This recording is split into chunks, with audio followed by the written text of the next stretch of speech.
kitkom v svet pravljic. Radio Sora z vami in v današnjem torkovem popoldnevu je spet čas, da se s kitkom potopimo v svet pravljic. Danes nam bo knjižničarka Polona Homec iz knjižnice Ivana Tavčarja v Škofji Loki prebrala basen Medved in lisica iz knjige Medved Kozmatinec. Bil je lep zimski dan.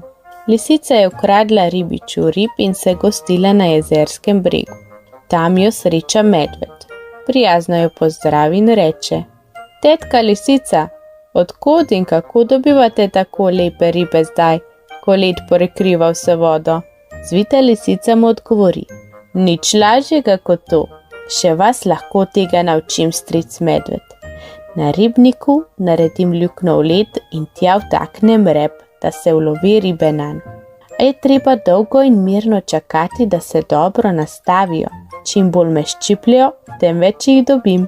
Ko se dobro zagrizejo, urno skočim po konci, potegnem naglo rep iz vode in z njim vred vržem ribe na led.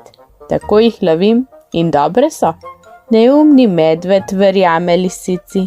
Še isti dan naredi na jezeru luknjo v led in vtakne vanjo rep, ki mu je bil tedaj še tako dolg, da se je vlekel za njim. Mirno in tiho sedi in čaka, kaj bo. Začel ga je tresti mraz, on pa se je smejal in si mislil: dobra večerja bo. Čakal je in čakal. Nazadnje je menil, da se je ujelo dovolj rib, zato naglo poskoči, da bi jih potegnil iz vode.